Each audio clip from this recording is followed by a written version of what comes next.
என்னை முதல்வராக தேர்ந்தெடுத்திருக்கிறார்கள் என்ற அந்த செய்தி கேட்டபோது எனக்கு நீங்கள் கொடுத்த பொறுப்பை நான் உணர்ந்து கொண்டேன். ஆனால் அந்த செய்தி கேட்டபோது எனக்குள்ளே ஒரு ஆழமான வருத்தம் ஏற்பட்டது. அந்த வருத்தத்தையும் இந்த இடத்துல உங்களுக்கு பதிவு செய்ய வேண்டும் என்கிற ஒரு நோக்கத்திற்காக இந்த இடத்துல வந்திருக்கிறேன். அந்த வருத்தம் என்னவென்றால், நடந்து முடிந்த இந்த சட்டமன்ற தேர்தலிலே பதிவான வாக்குகளின் எண்ணிக்கை 79%. ஏன் என் தமிழ் மக்கள் அவர்களுக்கு கொடுக்கப்பட்ட உரிமையை நீங்கள் மறுக்கிறீர்கள் என்று எனக்கு புரியவில்லை. உங்களுக்காக கொடுக்கப்பட்ட அந்த ஆயுதத்தை ஏன் வீணெடுத்து விட்டீர்கள்? எனக்கு ஒரு பகுதி மக்கள் எனக்காக அந்த பொறுப்பை கொடுத்திருக்கிறீர்கள், மிக்க மகிழ்ச்சி. ஆனால் உங்களுக்கான அந்த உரிமைகள் மறுக்கப்படுகிறது. ஏன் கடந்த ஆட்சியிலே நடந்த குறைகளை, குற்றங்களை ஏன் உங்களால் சுட்டிக்காட்ட முடியவில்லை என்றால் உங்கள் உரிமைகளை நீங்கள் இழந்து விட்டீர்கள். அடுத்ததாக இந்த மேடையிலே நான் கூறவிருக்கின்ற காரியம் என்னவென்றால், ஏன் ஒரு திட்டம் செயல்படுத்த முடியவில்லை? ஒரு அரசியல்வாதி, ஒரு சட்டமன்ற உறுப்பினராக இருக்கலாம், ஒரு ஊராட்சி உறுப்பினராக இருக்கலாம், அவருடைய திட்டங்கள் திட்ட அறிக்கைகளாக மட்டுமே இருக்கின்றது. அந்த திட்டங்களின் நோக்கம் மக்களை சென்றடையவில்லை. இந்த இடத்திலே நான் முதலாவதாக என்ன திட்டங்கள் வைத்திருக்கிறேன் என்று உங்களிடம் கூறப்போகிறேன். அந்த திட்டத்தின் நோக்கம் என்பதை எங்கள் மக்கள் அறிந்து கொள்ள வேண்டும். அதற்காக இந்த இடத்திலே நின்று கொண்டிருக்கிறேன். முதலாவதாக, கல்வி என்பது பள்ளி கல்வியிலும் உயர்கல்வியிலும் கொடுக்கப்படுகிற கல்வி வேலை வாய்ப்பிலே சென்று முடிய வேண்டும். ஆனால் தமிழகத்திலே 10ஆம் வகுப்பு வரை இருக்கும் கல்வியை தாண்டி போகும்போது 11, 12ஆம் வகுப்பு வரும்போது அந்த இடத்திலே ஒரு இடைவெளி இருக்கிறது. கல்லூரிக்கு செல்லும் போது அந்த இடத்திலேயும் ஒரு இடைவெளி இருக்கிறது. அதை தாண்டி அவர்கள் வேலை வாய்ப்புக்கு செல்லும் போது அங்கும் ஒரு இடைவெளி இருக்கிறது. அந்த இடைவேளைகள் எப்போது பூர்த்தி செய்யப்படுகிறதோ அப்போதுதான் தமிழகத்திலே நல்ல வேலை வாய்ப்புகள் கிடைக்கும். சமச்சீர் கல்வி என்று திட்டம் கொண்டு வந்தோம். முதலே மெட்ரிகுலேஷன் CBSE என்ற திட்டம் இருந்தபோது அந்த படித்த மக்களினுடைய அந்த இடைவேளை சிறிதாக இருந்தது. சமச்சீர் கல்வி என்று நாம் லகுவாக்கும் போது அந்த கல்வி நிலை அந்த இடைவேளையை இன்னும் அதிகப்படுத்தி விட்டது என்பதுதான் என்னுடைய வருத்தம்.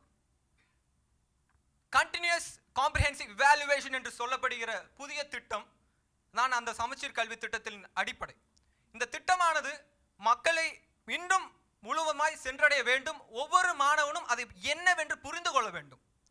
அடுத்ததாக கல்வித்துறை, உயர்கல்வியிலே ஒரு மாணவன் கல்லூரியிலே படித்து முடித்து ஒரு வேலை வாய்ப்பு கேம்பஸ் இன்டர்வியூலே செலக்ட் ஆகி வேலை வாய்ப்பிற்கு செல்லும் பொழுது அவன் அந்த நிறுவனத்தின் மூலமாக 6 மாதம் பயிற்றுவிக்கப்படுகிறான். ஏன்? அந்த நிறுவனத்திற்கு அவன் தேவைப்படுகிறான் என்று தெரிந்து கொள்வதற்காக. கார்ப்பரேட் சோஷியல் ரெஸ்பான்சிபிலிட்டி என்ற முறையிலே எந்த ஒரு தனியார் நிறுவனம் 500 கோடி ரூபாய்க்கு மேலாக வருடத்திற்கு வருமானம் ஈட்டுகிறார்களோ அந்த நிறுவனங்கள் ஒரு குறிப்பிட்ட தொகையை CSR என்கிற இதற்கு செலவிட வேண்டும் என்பதுதான் அரசு நிர்ணயம். இந்த நிறுவனங்கள் என்னுடைய அரசின் கீழ் இயங்கும் இந்த நிறுவனங்கள், அரசின் சலுகைகளை பெற்றுக்கொண்ட இந்த நிறுவனங்கள் பிற்படுத்தப்பட்ட ஏரியாக்களே, டெவலப் ஆகாத ஏரியாக்களே, ரூரல் ஏரியாக்களே இருக்கிற கல்லூரிகளிலே இவர்கள் அந்த CSR ஆக்டிவிட்டிஸ் மூலமாக அந்த மாணவர்களை பயிற்றுவிக்க வேண்டும். ஓகே, நீங்கள் நல்லா பேசுகிறீங்க கிளாஸன். கல்வியை தாண்டி வேறு என்ன ஸ்கீம் வச்சுருக்கிறீங்க? கல்வி ஓகே, நல்லா பேசுங்க. முழுக்க பேசி முடிச்சிட்டதே நான் மைண்டில் ஏற்றிக்கிறேன். நீங்கள் நல்லா தான் பேசுனீங்க. அதுக்கடுத்து வேறு என்ன பேசுவீங்க? அடுத்ததாக, விவசாய நிலம் விவசாயத்திற்கே என்கிற ஒரு திட்டம் இருக்கிறது. இது ஏன் என்றால், விவசாய நிலங்கள் எல்லாம் வீட்டு மனைகளாய் மாறிக்கொண்டிருக்கின்றன. என் தாத்தா கண்ட நீர்நிலைகள் இன்று இல்லை. என் தந்தை கண்ட நீர்நிலைகள் இங்கு இல்லை. அதே போல நான் காணும் விவசாய நிலங்கள் என் மகன் காண்பானா என்பதற்கு எனக்கு ஒரு கேள்விக்குறிதான் மிஞ்சுகிறது. இந்த விவசாய வீட்டு மனைகள் எல்லாம் அரசு ஏற்றுக்கொள்ளும். அந்த இடங்களிலே விவசாயம் நடத்துவதற்காக மத்திய அரசின் மூலமாய் செயல்பட்டு கொண்டிருக்கிற, மத்திய அரசும் மாநில அரசும் இணைந்து செயல்படுத்திக் கொண்டு 100 நாள் வேலை வாய்ப்பு திட்டங்களை பணிபுரியும் நபர்கள் இந்த நிலங்களிலே விவசாயம் செய்வது அரசு மானியம் மூலமாக செயல்படுத்தப்படும். ஓகே, விவசாயத்துக்கும் சொல்லியிருக்கீங்க. அடுத்து வேற என்ன பாயிண்ட் சொல்லுங்க. விவசாயத்தில் இன்னொரு விஷயம் இருக்கு. தமிழர் மரபு சார்ந்த ஒரு விஷயம் இருக்கு. நான் சொல்றேன். விவசாயம் இயற்கை சார்ந்ததாக இருக்க வேண்டும். அதுதான் என்னுடைய கொள்கை. ஏனென்றால் அதைத்தான் இந்த மாநாட்டின் முக்கியத்துவம், நான் கொண்டு வந்திருக்க திட்டங்களை மக்களிடம் விவரிப்பது தான் இந்த. ஏன் இயற்கை விவசாயம்? ஜல்லிக்கட்டு தமிழனுடைய மரபு, வீர விளையாட்டு என்று சொல்கிறோம்.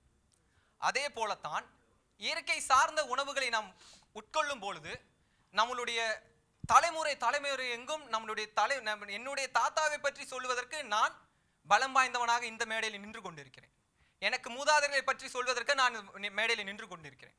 அதே போல கடந்த ஆண்டினுடைய உலக சுகாதார நிறுவனத்தின் படி பார்த்தீர்கள் என்றால் தமிழகத்திலே மலட்டுத்தன்மை என்பது அதிகரித்து விட்டது. தொழில் பேட்டைகளாய் மாற வேண்டிய தமிழகம் ஃபர்டிலிட்டி சென்டர்ஸ் என்கிற கருத்தரிப்பு நிலையங்கள் கொண்ட மாநிலமாக மாறிக்கொண்டிருக்கிறது. கடந்த 10 ஆண்டுகளுக்கு முன்பாக இந்த நிலை இல்லை. அதுக்கும் இயற்கை உணவுக்கும் சம்பந்தம் இருக்குதுன்னு கண்டிப்பாக இருக்கு. அஃபிஷியலி கண்டிப்பாக இருக்கு. ஏனென்றால் இல்லை, நீங்கள் இந்த மாதிரி ஒரு பொது இதில் சொல்லும்போதில் இட்ஸ் அ ப்ரோக்ராம், நிறைய பேர் பார்க்கும்போது என்ன ஆதாரமாக சொல்வீங்க? ஆதாரம் என்ன? நம்மளோட உணவுப் பொருட்களின் மாற்றம், சயின்டிஃபிக் எவிடன்ஸ். நம்ம உட்கொள்கிற பொருட்களில் கெமிக்கலோட அளவு ஜாஸ்தி ஆகிட்டு இருக்கு. ரொம்ப சிம்பிளான ஒரு விஷயம்.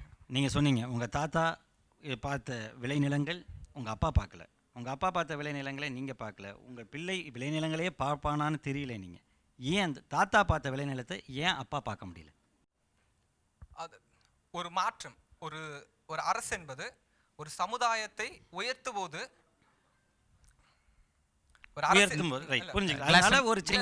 கிளாஸ்டன் உங்களுக்கு ஒரு தடுமாற்றம் இருக்குது. கிளாஸ்டன் உங்களுடைய உடை, உங்களுடைய பேச்சு, இந்த மாதிரி ஆளுங்க வந்து எனக்கு பர்சனலாக ரொம்ப பிடிக்கும். ஏன்னா தமிழ்ஸ் இந்த மாதிரி இருக்கணும்னு நான் நினைக்கிறேன். த வே தே ஸ்பீக் கன்விக்ஷனாக. ஒரு மாடர்ன் அலுவலகத்தில் உங்களை மாதிரி ஆளுங்கெல்லாம் பார்த்தா வந்து அதுதான் நம்மளுடைய வெற்றி. உங்களுடைய உடை, உங்களுடைய பேச்சினுடைய கன்விக்ஷன் இருக்கு இல்லையா, இதுதான் நவீன தமிழகம். உங்களை தான் நாங்கள் தேடிட்டு இருக்கோம். உங்கள் ஓட்டு தான் எல்லாத்துக்கும் தேவை. You are selected. இல்லை, யூ ஆர் செலக்டட். ஆனால் எங்களுக்கு என்ன, நாங்கள் எல்லாத்தையும் பேசுகிறது என்னென்னா, நல்ல இளம்பெண் ராஜலட்சுமி நல்ல தமிழில் பேசுது, உள்ளடக்கத்தில் ரொம்ப மாடர்ன் தமிழகத்துக்கான இது இல்லை. நீங்கள் மாடர்னாக இருக்கிறீங்க, you are representing the modern Tamil Nadu. ஆனால் உங்கள் உள்ளடக்கத்தில் என்னென்னா திரும்பி பழமை. நான் எல்லா தமிழர்கள்ட்டும் ஒரு பிரச்சனை ஒன்று பார்க்குறேன். அது எப்படின்னா, நீங்கள் இங்கிலீஷில் என்ன நாவல்? சேத்தன் பகத் படிப்பேன் சார். நீங்கள் உங்களை மாதிரி ஆளுங்கலாம். ஆனால் தமிழில் என்ன சார் படிப்பேன்? நான் பாரதியார், பொன்னியின் செல்வன். அது என்ன தமிழில் போனால் பழமைக்கு போயிடுறது? இங்கே ஜேபி சாணக்கியெல்லாம் எழுதிட்டு இருக்கிறார்ல, இங்கே புதுசாக எழுதுறாங்கல்ல. அதாவது நமக்கே ஒரு மைண்ட் செட், தமிழ்னா உடனே பின்னால் போய் நம்ம விவசாயத்தை பிடிச்சிடணும். நான் ஒன்று சொல்கிறேன், இந்த நீர் பற்றி ஒரு விஷயம். என்னுடைய பீரியடில் தமிழ்நாட்டில் எல்லா பெண்களுக்கும் இந்த இடத்துல ஒரு படை இருக்கும். ஒரு சர்மத்தில் ஒரு படை இருக்கும். இன்றைக்கி இல்லை. தமிழ்நாட்டில் கிராமங்களில் அவ்வளோ டயரியா இஷ்யூ இருக்கும். குழந்தைகளோட வயிறு உப்பி இருக்கும், அவ்வளோ பூச்சிகள். இன்றைக்கி வந்து நீங்கள் மாடர்ன் குழந்தைகளை பாருங்கள், வயிறு உப்பியே இருக்காது. என்ன காரணம்னா, சிம்பிள் ரீசன். மெடிக்கலி ஒன்று நடந்துச்சு. வாட்டர் பைப் வந்து வீடுகளுக்கு போன பிறகு நம்ம புனிதமாக பேசலாம், நிறைய ஆற்று தண்ணி, தாயை கழித்தாலும் தண்ணியை கழிக்காது, நாங்கள்லாம் ஓடை தண்ணியை குடிச்சிருக்கோம். ஆனால் எல்லாமே நோய். என்னைக்கு தமிழ்நாட்டில் வீடுகளில் பைப் லைன் போட்ட பிறகோ கிராமங்களில் நோய் குறைஞ்சிருக்கு. அப்புறம் அந்த காலத்தில் நம்ம நல்லா வாழ்ந்தோம். இது கூட ரொம்ப ஒரு பெரியது. அந்த காலத்தில் புண்ணு இருந்துச்சு, சிறங்கு இருந்துச்சு, தாத்தாக்கள் வந்து கூண் போட்டு விழுவாங்க. நம்ம எந்த காலத்தில் நல்லா இருந்ததாக ஒரு தகவலை தொடர்ந்து பொய்யாக சொல்கிறோம். இன்றைக்கி நீங்கள் நல்லா இருக்கீங்க. நான் ஒன்று சொல்லட்டுமா? ஆயுர்வேதம் ஜெயிப்பதற்கும் சித்த மருத்துவம் ஜெயிக்காம போனதுக்கும் பல காரணங்களை நாங்கள் பேசிகிட்டு இருக்கோம். அதில் ஒரு காரணம் எனக்கு ஒன்று தோணிக்கிட்டே இருக்கும். ஒரு ராம்தேவ் இருக்கிறார், அவருடைய உடலை பார்க்கும்போதே எனக்கு வந்து ஆயுர்வேதம் சரின்னு சொல்லுது. நீங்கள் சித்த மருத்துவத்தில் எனக்கு ஒரு ஆளை காட்டுங்க, பாடி இண்டெக்ஸில் காட்டுங்க. அவரை பார்க்கும்போது நோஞ்சான் மனித இருக்கார். புனிதப்படுத்துவது ரொம்ப ரொம்ப ஈஸியான விஷயம். புனிதப்படுத்துதல் கொஞ்சம் ஒரு ஜிங்கோயிசத்தில் ஓட்டை கொண்டு வரும். ஃபுல் ஓட்டு புனிதப்படுத்துவதில் இல்லை, அது ஹார்ட் கோர் ரியாலிட்டியில் நிற்கும். ஸோ உங்களை மாதிரி இளைஞர்கள் திடீர்னு வந்து மலட்டுத்தன்மைக்கு ரியல் காரணம் the sexual problem is in IT industry. எல்லாருக்குமே லைஃப் ஸ்டைல் ஒர்க் வந்து தாங்க முடியாது, எல்லாருக்குமே இஎம்ஐ கட்டணும். How they can have a sex? போல்டாக பேசுவோம். நீங்கள் சம்பாதிச்சு பாருங்கள், ஒர்க் பண்ணி பாருங்கள். கார்பரேட்டில் உங்கள் வேலை நிரந்தரமே கிடையாது. முதல்ல நீங்கள் எக்ஸஸ் டைமில் ஒர்க் பண்ணுறீங்க, உங்களுக்கு சம்பாத்தியம் அதிகமாக தரப்படுது. உங்களுடைய ஒரே ஹாப்பி என்ன தெரியுமா? இன்றைக்கி ஷூ வாங்குறது மூலம் நீங்கள் மகிழ்ச்சியாக இருக்கிறீங்க, யூஆர் ஹாப்பி. இன்றைக்கி ஒரு அரசு ஊழியர் கட்டம் போட்ட சட்டை போட்டிருப்பார், அவருக்கு அம்பத்தூரில் வீடு இருக்கும், அவர் நண்பர்களோட வந்து கொய்யாப்பழம்லாம் வாங்கிட்டு அந்த கேண்டீனில் சாப்பிட்டு இருப்பாங்க, மகிழ்ச்சியாக இருப்பாங்க. அவங்க கூட்டத்தில் ஒருத்தர் இறந்து போனால் வேன் பிடிச்சி போவாங்க. கார்பரேட்டில் உங்களை நாளைக்கே நீக்கப்படலாம், ஆனால் நீங்கள் 25,000 இஎம்ஐ கட்டிட்டு இருப்பீங்க, உங்களுக்கு எப்படி குழந்தை பிறக்கும்? நீங்கள் சொல்கிற இயற்கை விவசாயம் இருக்குது, ஏன் இயற்கை விவசாயத்தை கடைபிடிக்க முடியலைங்கிறத நீங்கள் சொல்லணும். அப்போ இயற்கை விவசாயத்துக்காக நீங்கள் முழு நேரமும் அங்கே பாடுபட வேண்டியிருக்கு. ஒரு ஏக்கர் நிலத்தில் நீங்கள் இயற்கை விவசாயம் பண்ணணும்னா அதை தவிர வேறு எதையும் நீங்கள் கவனிக்க முடியாது. ஆனால் நீங்கள் சொல்கிற மாதிரியாக நல்ல குவாலிட்டியாக விளையும். அதுக்கு விலை எங்கே கிடைக்கும்? அந்த விலை எவ்வளோ நிர்ணயிக்கிறீங்க? சாதாரணமாக இந்த பூச்சி மருந்து உரம் போட்டு வளர்க்கக்கூடிய 1 கிலோ அரிசிக்கும் இயற்கை முறையில் வளர்ந்து வர நெல்லுலேருந்து எடுக்கக்கூடிய 1 கிலோ அரிசிக்கும் விலை வித்தியாசம் இருக்குது. அப்போ யாருக்கும் இந்த அரிசி போகும்? இலவசமாக ரேஷன் கடையில் அரிசி வாங்கி சாப்பிட்டு பட்னிச்சாவை தவிர்க்கப்பட்ட ஒரு மாநிலத்தில் நீங்கள் 100 ரூபாய்க்கு மேலே 1 கிலோ அரிசியை நீங்கள் கொடுக்கும் பொழுது எத்தனை பேர் வாங்குவாங்க? அப்போ அது அந்த விவசாயிக்கு எந்த அளவில் பயனுது? அப்போ அதை அரசாங்கம் எப்படி எடுத்துக்கும்? இப்படியான விஷயங்கள் வேணும். நம்ம மேலோட்டமாக இயற்கை விவசாயம் நல்லது இல்லைன்னு யாரும் சொல்லலை. ஏன் இயற்கை விவசாயம் பார்த்தவன் இப்படி வந்தான்? ஒரு ஏக்கரில் இது எவ்வளோ விளைஞ்சுது, அது எவ்வளோ விளைஞ்சது, ஏன் இத்தனை ரகங்கள் போணுச்சு? இதை மீட்கணும்னா இதோட பொருளாதார நிலைமை என்ன, உழைப்பு எவ்வளவு, அந்த உழைப்பை கொடுக்கறதுக்கு எவ்வளோ பேர் தயாராக இருக்காங்க? நீங்கள் 100 நாள் வேலை திட்டத்தில் அங்கே போகிறோன்னு சொல்கிறீங்க. 100 நாள் வேலை திட்டத்தில் அவங்க என்ன மாதிரி வேலை கொடுக்குறாங்க? அதனால தான் விவசாயத்தை விட்டுட்டு 100 நாள் வேலை திட்டத்துக்கு போயிடுறான்ட்டு விவசாயிகள் கோவப்படுறாங்க. நீங்கள் அந்த 100 நாள் வேலை திட்டத்தில் விவசாயிகளை பார்க்க வைக்கலாம் அப்படிங்கிற மாதிரியான யோசனைகளோ ஏதோ ஒன்று வெளிப்பட்டுச்சுன்னா நமக்கு பெரிய அளவில் ஒன்றுமே இருக்காது.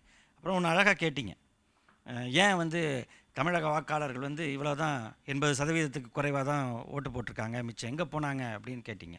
அது உங்கள் தப்பு இல்லை. இன்றைக்கி முதலமைச்சராக இருக்கிற உங்களோட தப்பு இல்லை. உங்களுக்கு முன்னாடி இருந்தவங்க சேர்த்த போலி வாக்காளர்கள், அவங்க எங்கேருந்து ஓட்டு போடுவாங்க? செத்தவங்களாம் எங்கேருந்து ஓட்டு போட முடியும்? டபுள் என்ட்ரிலாம் எப்படி ஓட்டு போட முடியும்? அதுதான் விஷயம்.